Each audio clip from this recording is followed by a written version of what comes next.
పిత పుత్ర పవిత్రాత్మ నామమున ఆమెన్. క్రీస్తు ప్రభుని పరిశుద్ధ నామమున అందరికీ ప్రేమపూర్వక శుభాభివందనాలు.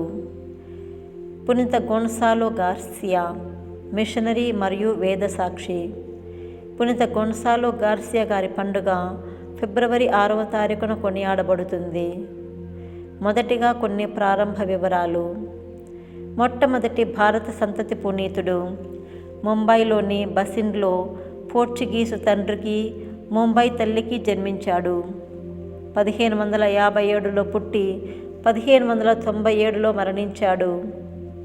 గార్సియా అనగా సుందరత, దైవకృప, కరుణ అని అర్థము. రెండవదిగా ధ్యాన గమనము, మననము. అతని తండ్రి పోర్చుగీసు సిపాయి. అప్పటి పోర్చుగీసు ప్రభుత్వ ఆనవాయితీ ప్రకారము ఆ ప్రాంతపు స్త్రీని వివాహమాడే ఏ పోర్చుగీసు ఉద్యోగికైనా ప్రభుత్వ కోటలో నివసించే ప్రత్యేక సదుపాయం ఉండేది.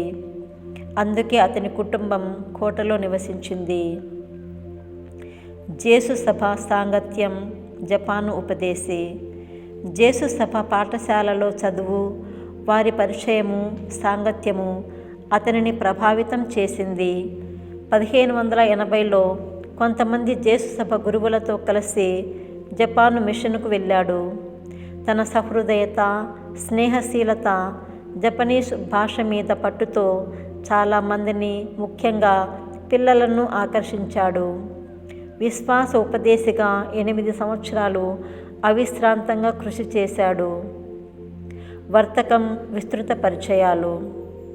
ఆ తరువాత కొంతకాలం వర్తకునిగా వ్యాపారం మొదలుపెట్టాడు. త్వరలోనే లాభాల బాట పట్టి ధనికునిగా ఎదిగాడు. ఎందరో ప్రముఖులతో పరిచయాలు, సంబంధాలు పెరిగాయి.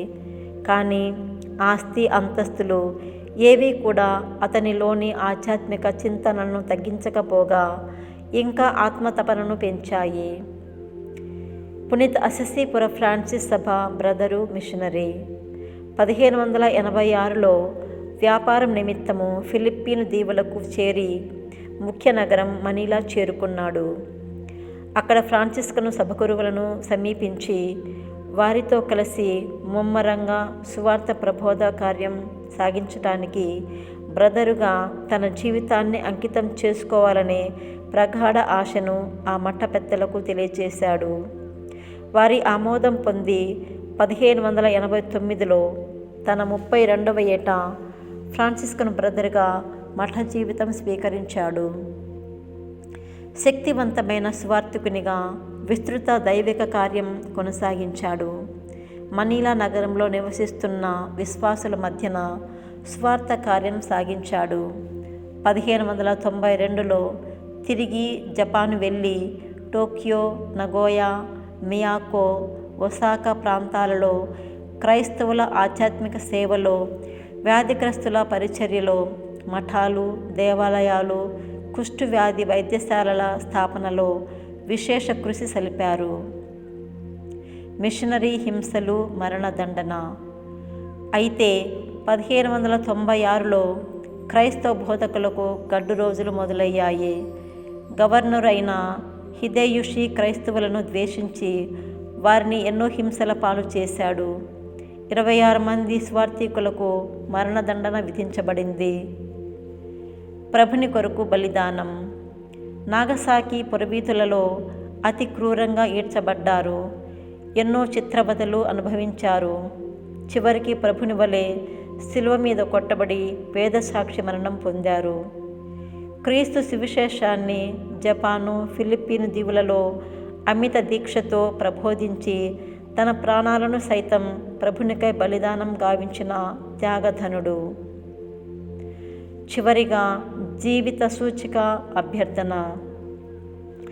ప్రభునికే ప్రథమ స్థానము. ఆయన సేవలో చలించని దీక్ష, అకుంఠిత ఉత్సాహము, సర్వ ఆస్తులు, అంతస్తులను దేవుని కొరకు త్యాగం చేయగలిగే త్యాగనిరతి, కష్టాలు, హింసల నడుమ కూడా ఆత్మస్థైర్యముతో, సహనంతో నిలబడి ప్రాణాలను బలిదానం చేసే వేదసాక్షి తత్వం. వీటినే పునీత గొన్సాలో గార్సియా నుంచి నేర్చుకుందాం. అనుసరించుదాము. ఆమెన్.